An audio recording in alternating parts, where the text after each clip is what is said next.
You are with the Church of Abundance, Wednesday night, the 26th of January, 7 p.m. You're with the pastor. We're going to play in with a beautiful piece of music, Adeste Fidelis. I love this piece of music.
You are with the Church of Abundance.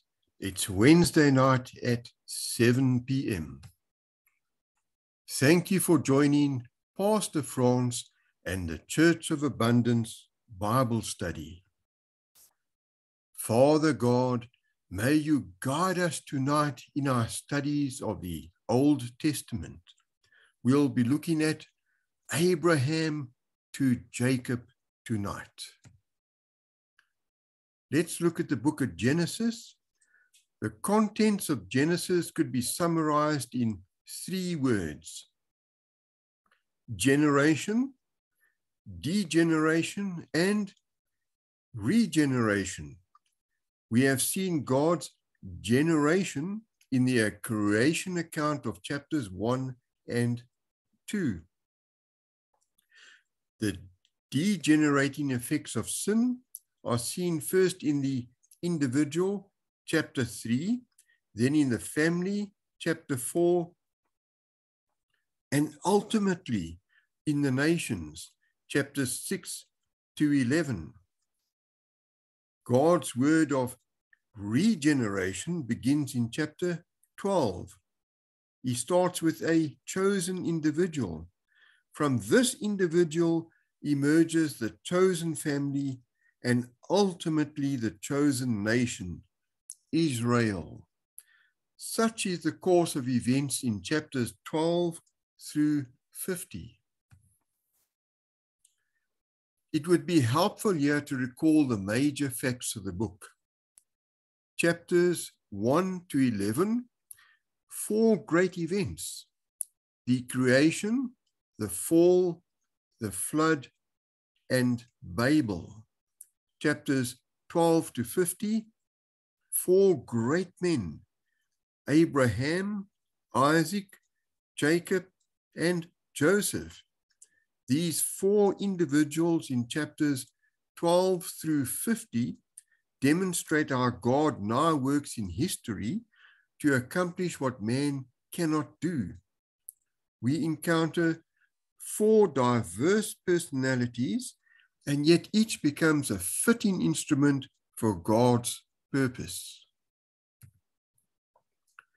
Abraham runs from chapters 12 to chapters 25. Romans chapter 4, verses 20 to 22 forms a fitting epitaph for the life of Abraham. We read, "He staggered not at the promise of God through unbelief, but was strong in faith, giving glory to God, and being fully persuaded that what he had promised, he was able also to perform, and therefore it was imputed to him for righteousness." Abraham is uniquely seen as the man of faith. The above statement in Romans does not imply that Abraham never made a mistake. However, it does indicate that the general status of his life was one of increasing dependence upon God. The life of Abraham can be summarized against or around 3 great mountain peak experiences. The call of Abraham from chapters 12 to chapters 14. God's initial revelation to Abraham is given in chapter 12, verses 1 to 3. He is told to leave his country, kindred, and father's household. God also reveals certain unconditional promises to Abraham. These promises involve an personal promise, a national promise, and a universal promise. Now the Lord had said unto Abraham, "Get thee out of thy country, and from thy kindred, and from thy father's house, unto a land that I will show thee, and I will make of thee a great nation, and I will bless thee, and make thy name great, and thou shalt be a blessing, and I will bless them that bless thee, and curse him that curseth thee, and in thee shall all families of the earth be blessed." What might God be proclaiming about you, about your personal future legacy? Have you thought about that? What hugely significant impact will you have on this planet for the Lord Jesus Christ? Abraham's response to God's command is immediate. He was willing to follow God's call when he didn't fully understand it at all. Hebrews 11, verse 8. By faith, Abraham, when he was called to go out into a place which he should after receive for an inheritance, obeyed, and he went out, not knowing whither he went. Genesis 12, verse 4. So Abraham departed, as the Lord had spoken unto him. And Lot went with him, and Abram was 75 years old when he departed out of Haran. Abram finally enters Canaan about 2091 BC. Would you step out by faith in answering God's call, even when you don't know, when you don't have all the details, just some of the details? Would you step out in faith? And Abraham travels to Egypt. Under the pressure of a famine, Abraham forsakes the land of promise and travels to Egypt. He lies about his wife Sarah and states that she is his sister. Genesis 12, verses 11 to 13. And it came to pass, when he was come near to enter into Egypt, that he said unto Sarah his wife, Behold now, I know that thou art a fair woman to look upon. Therefore it shall come to pass, when the Egyptians shall see thee, that they shall say, This is his wife, and they will kill me, that they will save thee alive. Say, I pray thee, thou art my sister, that it may be well with me for thy sake, and my soul shall live because of thee. Wow. Was it a sin to say this about Sarah? Are half-truths okay? You see, it was a half-truth, but it wasn't the full truth. Would God ever want us to flat out tell a lie, even if it might save someone's life? What do you think?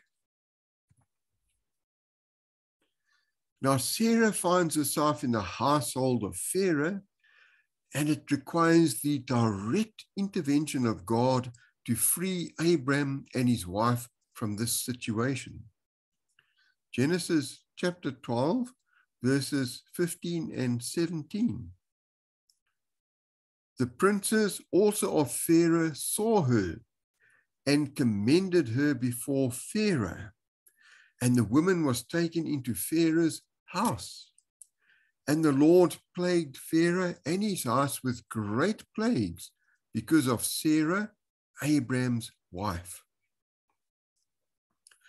We see here that God intervenes to protect the promise he has made in the first part of the chapter. Sarah is the one through whom the promised seed will come. Abraham faces a domestic crisis when he returns to Canaan again. There is not enough room for the flocks of Lot and Abraham to dwell together. And Abraham gives Lot his choice of the land, so Lot can choose first. Lot chooses the area of Sodom and settles there. Genesis 13, verse 2. And Abraham was very rich in cattle, in silver, and in gold. And so he needed a place for his cattle to graze. Genesis 13, verses 7, 9, and 11 to 12. And there was a strife between the herdsmen of Abraham's cattle and the herdsmen of Lot's cattle. And the Canaanite and the Perizzite dwelled then in the land. Is not the whole land before thee? Separate thyself, I pray thee, from me. If thou wilt take the left hand, then I will go to the right. Or if thou depart to the right hand, then I will go to the left. Then Lot chose him all the plain of Jordan, and Lot journeyed east, and they separated themselves the one from the other. Abram dwelled in the land of Canaan, and Lot dwelled in the cities of the plain, and pitched his tent towards Sodom. Lot is a spiritual contrast to Abraham, since they live on the basis of two opposing principles. Lot is a man of sight, while Abraham is a man of faith. Several observations can be made concerning Lot. Firstly, material advancement was the prime consideration in every choice that Lot made. In this chapter, he chooses Sodom simply because it is financially and materially attractive. Secondly, Lot had not learned to be spiritually independent. In the company of Abraham, Lot conducts himself properly, but once on his own, he yields to the pressure of his environment and accepts the morals of Sodom. Thirdly, Lot did not learn through trouble. In chapter 14, he is captured and deported from Sodom. Only the intervention of Abraham saves him. But Lot still will not see the dangers. He goes back and settles down in Sodom once again. This should have been the wake-up call to move out of Sodom. Abraham depends on God. In contrast to Lot, Abraham continues to live in dependence on God and is reminded again of God's promise of the land. Genesis chapter 13, verses 14 to 16. And the Lord said unto Abraham, after that Lot was separated from him, lift up now thine eyes, and look from the place where thou art northward, and southward, and eastward, and westward. For all the land which thou seest, to thee will I give it, and to thy seed forever. And I will make thy seed as the dust of the earth, so that if a man can number the dust of the earth, then shall thy seed also be numbered. Now that sounds like a lot of people. Let's look at the covenant of Abraham from chapters 15 to chapters 21. God now officially ratifies the promises he made to Abraham in chapter 12. The customary ceremony was to divide the pieces of a sacrifice into two parts, and then for the two parties to walk through them. This act formally sealed the transaction. In this case, God puts Abraham into a deep sleep and moves through the pieces alone. This demonstrates that the covenant was entirely dependent upon God for its fulfillment and not upon Abraham. The Abrahamic covenant is usually called an unconditional covenant because its fulfillment is not conditioned on man's faithfulness, but on God's. The covenant is called an eternal covenant. There may be delays, postponements, and chastisements, but an eternal covenant cannot be abrogated. It will always be fulfilled eventually. Genesis 17, verse 7. And I will establish my covenant between me and thee and thy seed after thee in their generations for an everlasting covenant, to be a God unto thee and to thy seed after thee.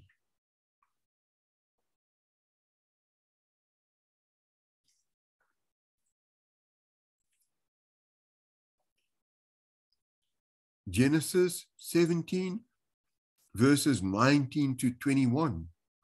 And God said, Sarah, thy wife shall bear thee a son indeed, and thou shalt call his name Isaac.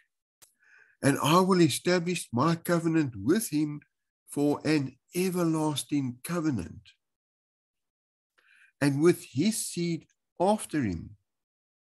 And as for Ishmael, I have heard thee. Behold, I have blessed him, and will make him fruitful, and will multiply him exceedingly. 12 princes shall he beget, and I will make him a great nation.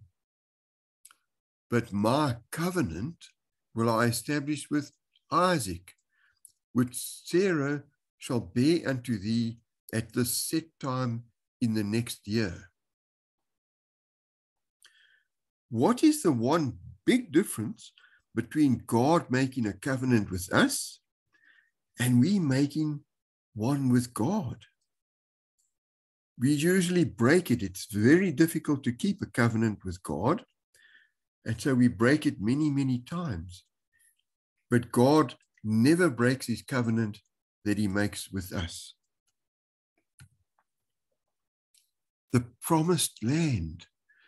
The two aspects of the covenant stressed in this passage are the seed and the land. God emphasizes again to Abraham that from his seed will come a great nation. Chapter 12, verses 4 to 5. The land as well is given special prominence.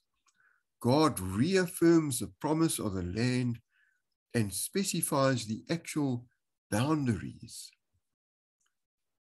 Genesis chapter 15, verse 18. In the same day the Lord made a covenant with Abraham, saying, Unto thy seed have I given this land, from the river of Egypt unto the great river, the river Euphrates. This territory is to stretch from Egypt to the Euphrates. Israel has never occupied all this land, and so the future fulfillment of this promise awaits the millennial reign of Jesus Christ. Just how little does Israel currently control of the promised land? You may find it quite surprising that Israel currently controls a small piece of the promised land at this point in time.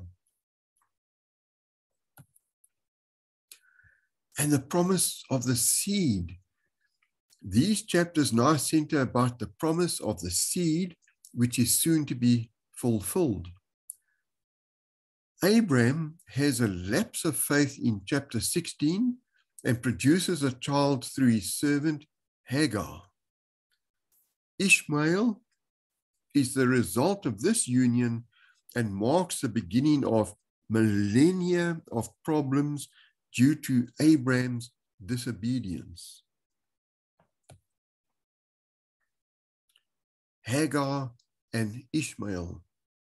Genesis chapter 16, verses 3 to 4. And Sarah, Abraham's wife, took Hagar, her maid, the Egyptian, after Abraham had dwelt 10 years in the land of Canaan, and gave her to her husband Abraham to be his wife. And he went in unto Hagar, and she conceived. And when she saw that she had conceived, her mistress was despised in her eyes. Genesis chapter 16, verses 11 to 12. And the angel of the Lord said unto her, Behold, thou art with child, and shalt bear a son, and shall call his name Ishmael, because the Lord has heard thy affliction, and he will be a wild man, His hand will be against every man, and every man's hand against him. And he shall dwell in the presence of all his brethren. Sometimes your sin will be reaped by generations ahead of you. Can God still bless and use a man, even though they do something really foolish, really silly, like sexual immorality, for example, like having a child with his servant Hagar? Can God still bless that man? Abraham becomes Abraham.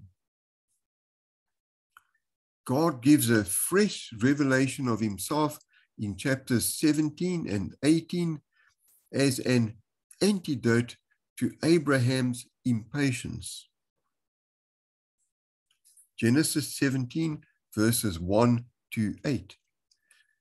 And when Abraham was 90 years old and 99 years old, the Lord appeared to Abraham and said unto him, I am the Almighty God. Walk before me and be thou perfect, and I will make my covenant between me and thee, and will multiply thee exceedingly. And Abraham fell on his face, and God talked with him, saying, As for me, behold, my covenant is with thee, and thou shalt be a father of many nations. Neither shall thy name any more be called Abram, but thy name shall be Abraham, for a father of many nations have I made thee. And I will make thee exceeding fruitful, and I will make nations of thee, and kings shall come out of thee. And I will establish my covenant between me and thee, and thy seed after thee in their generations, for an everlasting covenant, to be a God unto thee and to thy seed after thee. And I will give unto thee and to thy seed after thee the land wherein thou art a stranger, all the land of Canaan, for an everlasting possession, and I will be their God.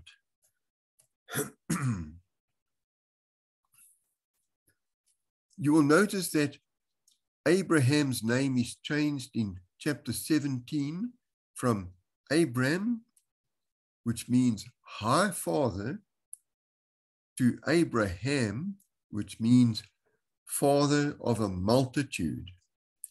The change in name is another note of assurance to Abraham that God will keep his promise and multiply his seed. God also gives Abraham the rite of circumcision as a sign of the covenant. Genesis 17, verse 10. This is my covenant, which ye shall keep between me and you and thy seed after thee. Every man-child among you shall be circumcised. Sodom and Gomorrah. The Lord tells Abraham that he is going to destroy Sodom and Gomorrah. Abraham tries to reason with God to not destroy it. But he left off with, if there be 10 righteous. Well, there weren't even 10 righteous men in Sodom and Gomorrah. Then 2 angels are sent to take Lot and his family out of Sodom before God destroys it. The wicked men of Sodom want to know these two men. Now, these two men were angels. Genesis chapter 19, verses 4 to 5. But before they lay down, the men of the city, even the men of Sodom, compassed the house round, both old and young, all the people from every quarter. And they called unto Lot and said unto him, Where are the men which came into thee this night? Bring them out unto us, that we may know them. Do we have any cities in South Africa, or America, or Europe that we know of that are like this? The two angels drag Lot and his family out of there. Lot's wife turns back to look at their city.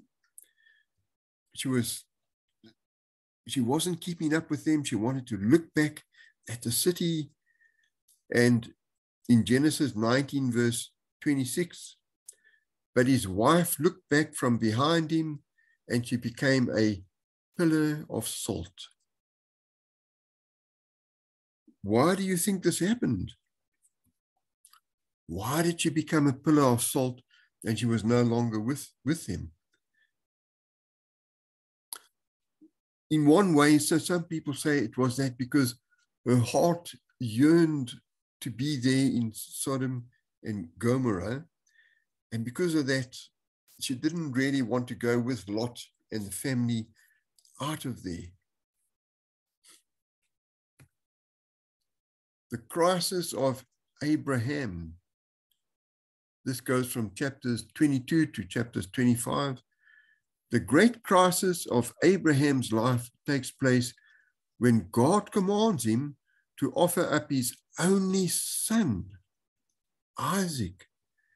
It is important to notice that God has been preparing him for this great challenge to faith by smaller tests of faith that have preceded it.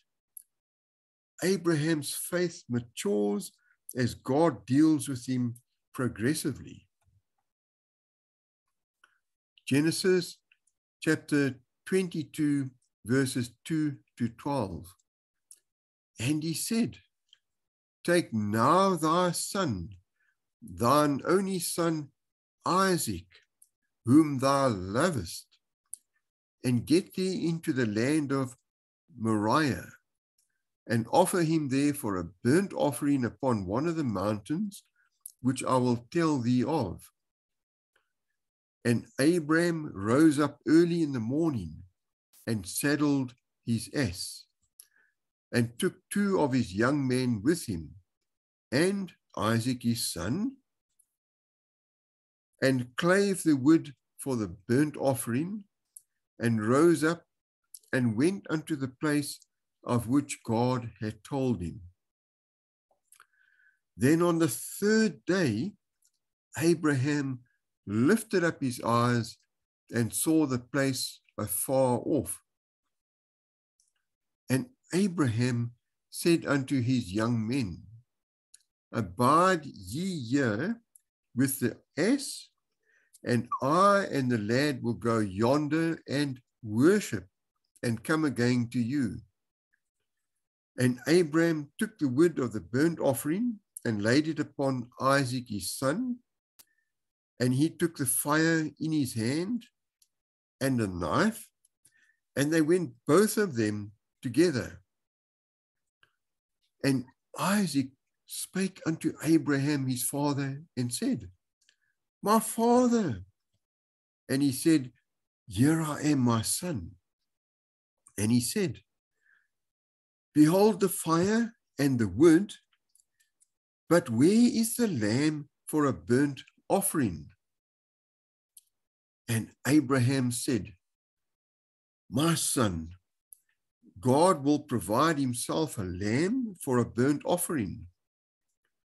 So they went both of them together, and they came to the place which God had told him of.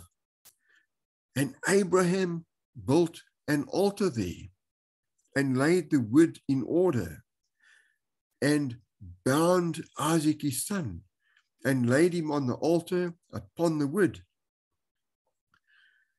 And Abraham stretched forth his hand and took the knife to slay his son.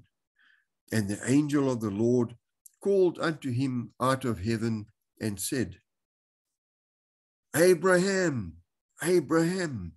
And he said, Here I am. And he said, Lay not thine hand upon the lad, neither do thou anything unto him, for now I know that thou fearest God, seeing thou hast not withheld thy son, thine only son, from me. How do you think Isaac and Abraham each felt during this challenging situation?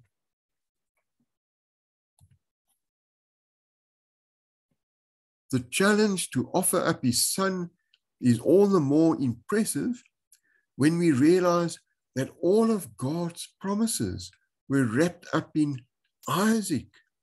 God had already made it clear that the seed would come through Isaac. Hebrews chapter 11, verses 7 to 19 states that Abraham believed God would raise his son from the dead if necessary, so that the promises would not be endangered. By faith, Abraham, when he was tried, offered up Isaac, and he that had received the promises offered up his only begotten son, of whom it was said, that in Isaac shall thy seed be called, accounting that God was able to raise him up even from the dead, from whence also he received him in a figure. This constitutes the culminating challenge to Abraham's faith. So in a way, it was the final challenge. He was willing to give up the thing he treasured most, the thing he'd waited his whole life for. The whole covenant, everything was around Isaac. But he was prepared to sacrifice Isaac if God called for it. And God intervenes and provides an animal sacrifice. We can be bold like Abraham when we know for sure that God is behind us on the issue. But when we are not sure, that is when we often balk or try and get out of the things that we're supposed to do. Sarah and Abraham, chapters 23 through chapters 25, close out both Sarah's and Abraham's lives, and then the focus switches to that of the promised seed, Isaac. Chapter 24 shows Abraham commissioning his servant to go to Nahor and find a bride for Isaac. Genesis chapter 24, verses 1 to 4. And Abraham was old and well stricken in age. And the Lord had blessed Abraham in all things. And Abraham said unto his eldest servant of his house, that ruled over all that he had, Put, I pray thee, thy hand under my thigh, and I will make thee swear by the Lord, the God of heaven, and the God of the earth, that thou shalt not take a wife unto my son of the daughters of the Canaanites, among whom I dwell, but thou shalt go unto my country and to my kindred, and take a wife unto my son Isaac. Now, this whole story sets up a rather solid principle in obtaining a spouse. The Holy Spirit leads the servant and finds a godly wife from a similar church, you can say, or a similar family, and the parents are overseeing this whole process, though the potential bride has the final say in the matter, of course. If God is in it, then it can go sight unseen. Just trust God. Do you think that this would work out smoothly in today's world, in today's society? Do you think it would work at all? And then we get to Isaac, chapters 25 to 26. Very little space is devoted to the life of Isaac alone. He is portrayed in the book as the historical bridge between Abraham and Jacob.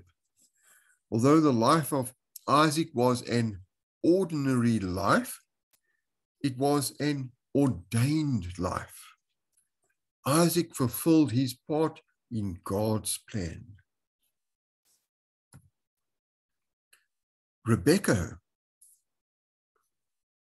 A promise is given to Rebekah upon the birth of the twin sons, namely, that the elder should serve the younger. Genesis chapter 25, verse 23. And the Lord said unto her, 2 nations are in thy womb, and the 2 manner of people shall be separated from thy bowels, and the one people shall be stronger than the other people, and the elder shall serve the younger. This was not the customary practice, and it was a promise that Isaac did not take into consideration as time went on. So Isaac tried to ignore this promise from God. He seemingly disregards God's word in his desire to bless his favored son Esau. The difference in temperament becomes readily apparent as the children grow. Jacob is quiet and becomes the favorite of his mother. Esau exhibits manly outdoor characteristics and becomes the favorite of his father. Genesis 25, verses 27 to 28. And the boys grew, and Esau was a cunning hunter, a man of the field, and Jacob was a plain man, dwelling in tents. And Isaac loved Esau because he did eat of his venison, but Rebekah loved Jacob. Now, this display of favoritism in the home becomes a divisive factor. Is it okay to be a mommy's boy or a daddy's boy? Or should there be an equal relationship with both parents? Should both parents have an equal relationship with both children? Esau's lack of interest in spiritual things is seen in his disregard for his birthright. He barters his birthright away for a mere dish of food.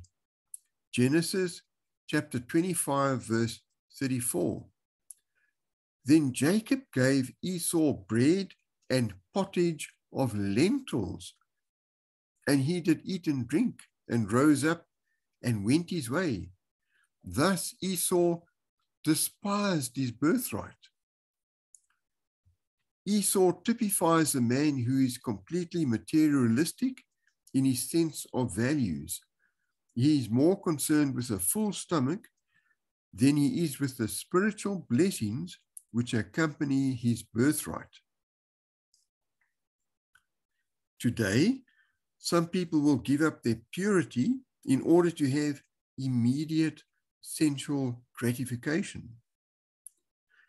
They will give up the call of God in order to make lots of money in a career. They will choose alcohol and parties over their family. Men of faith. We should note here that for each of the patriarchs thus far, the scripture reveals a spiritual counterpart. And we're looking at Abraham, Isaac, and Jacob. God's chosen men of faith are set in contrast to the men of sight who are dominated by the flesh. Men of faith versus men of sight. Abraham versus Lot.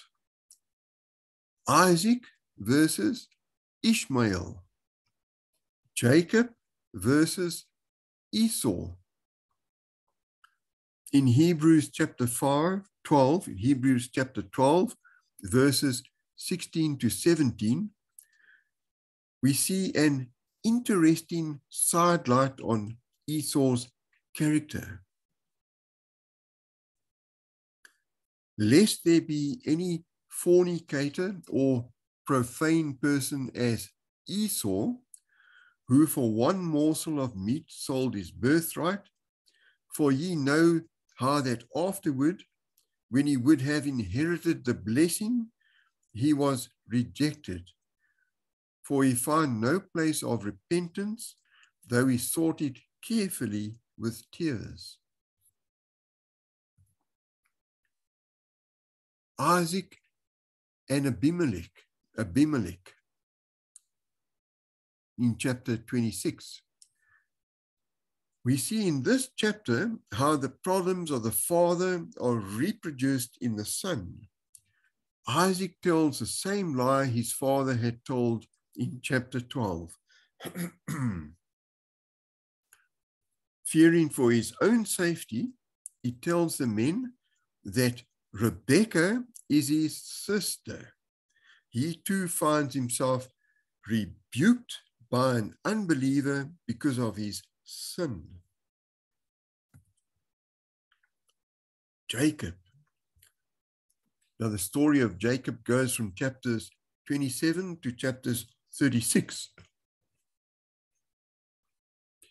Jacob's life revolves around his flight from Esau and his flight from his home where he stayed at home, his subsequent experiences in the household of Laban, and his ultimate return after many, many years to the land of promise, to the promised land. The blessing of Jacob. This is where Jacob is still at home in chapter 27. We have already noted the act of deception in taking the birthright from his brother. It is now necessary to deceive his father as well. Such a transaction was finalized only by the legal oath of the father. In Rebekah, his mother, he finds a willing ally, and together they succeed in procuring the blessing from Isaac, which he thinks he is bestowing on Esau.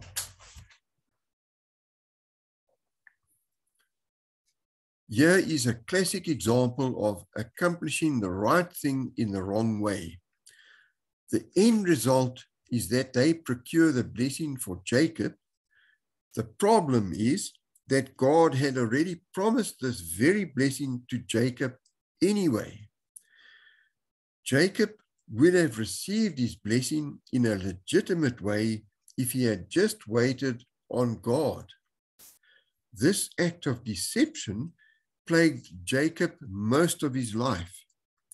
It forces him to leave home in fear of the wrath of Esau.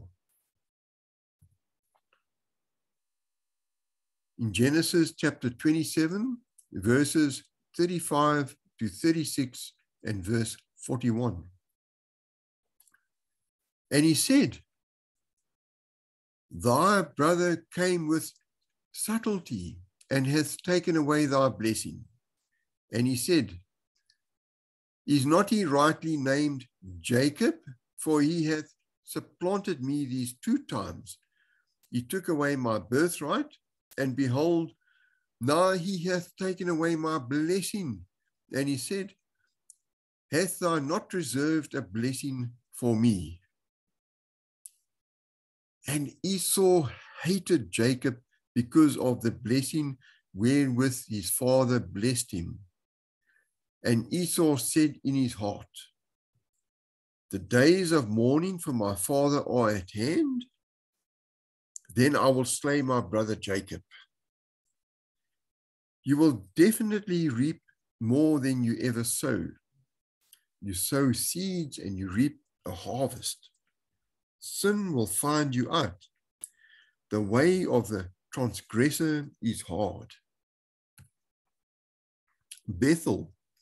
And this is when Jacob is now away from home, chapters 28 to 32.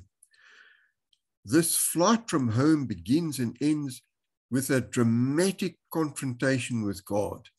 The first is at Bethel in chapter 28, which may well have been his conversion experience.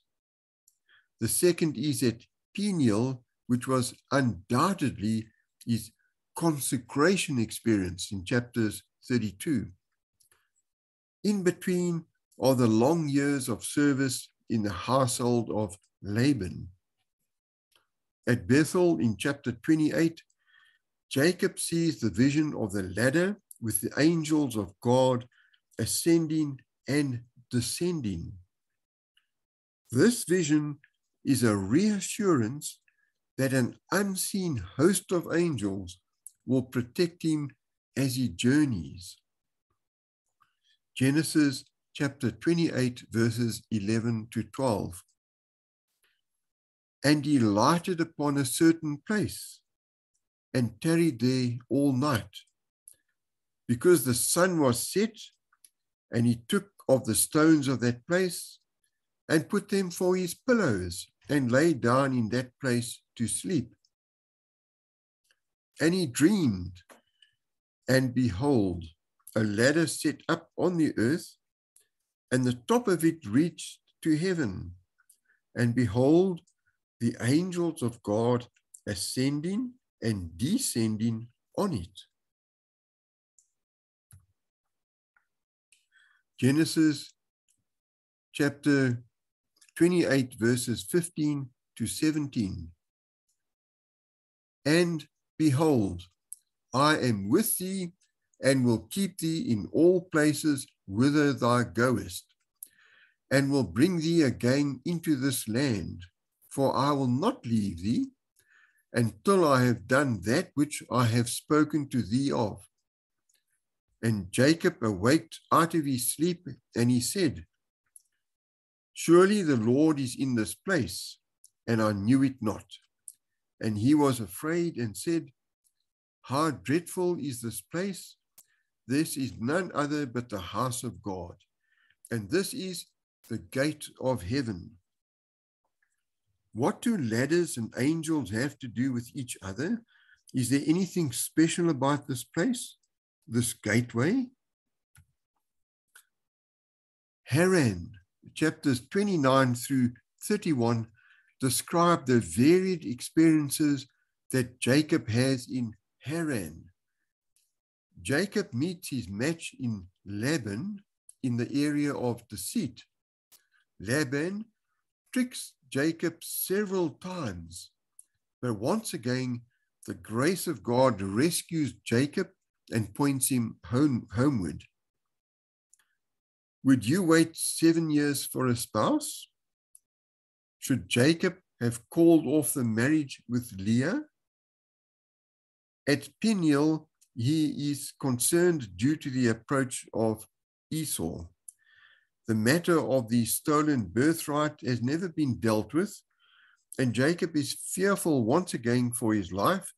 He makes his plans to appease Esau and then commits the matter to prayer. chapter 32, verses 9 to 12. It is in this setting that the angel of God wrestles with Jacob. The angel blesses Jacob only after he admits who he is. He acknowledges that he is Jacob the deceiver, and so his name is changed to Israel. The angel also puts Jacob's thigh out of joint before blessing him.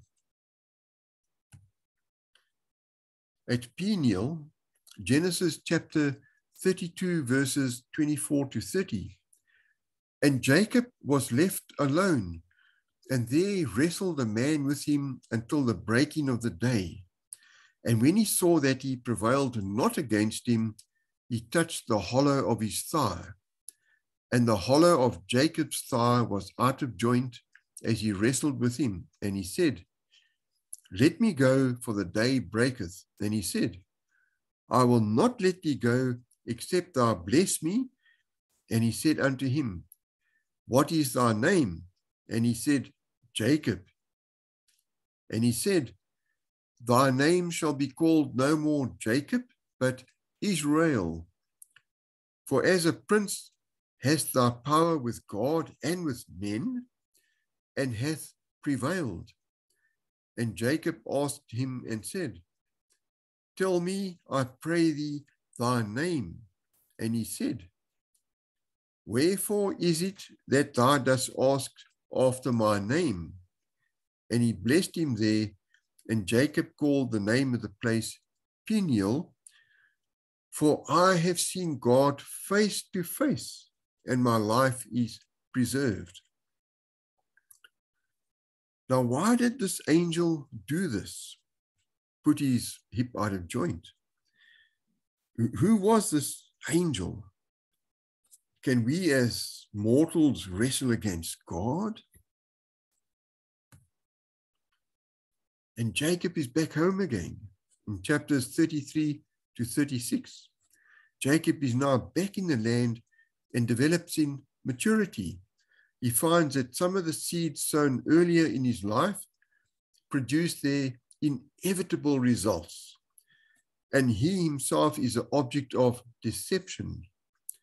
His own sons deceive him just as he had deceived his father many years before. Genesis chapter 34, verses 30. And Jacob said to Simeon and Levi, Ye have troubled me to make me to stink among the inhabitants of the land, among the Canaanites and the Perizzites. Then I, being few in number, they shall gather themselves together against me and slay me, and I shall be destroyed, I and my house. That is the end of our Bible study for tonight. Father God, we just thank you for this beautiful study that we can have in in Genesis tonight. And we studied all the way from Abraham, Isaac, and to Jacob. In your precious name, we just thank you for this beautiful study, and hopefully it has been a blessing to us. I pray this all in the name of Jesus Christ. Amen. Announcements for today. Well, every Sunday at 10 a.m. and Wednesday at 7 p.m., just go to abundance.online.church, abundance.online.church, or go to the website altmedasa.co.za/church, and that is altmedasa.co.za/church. Father God, thank you for this time that we could have tonight together to look at the book of Genesis, and especially to look at Abraham through to Isaac through to Jacob, the patriarchs of that Bible time. And Lord Jesus Christ, I just pray that tonight you will bless those people who are with us tonight, or anybody who listens to this at any other point in time, that you will bless them. You'll give them a blessing in the name of Jesus Christ. Amen. We're going to play out tonight with a beautiful piece of music, O Holy Night by John Sayles. O Holy Night.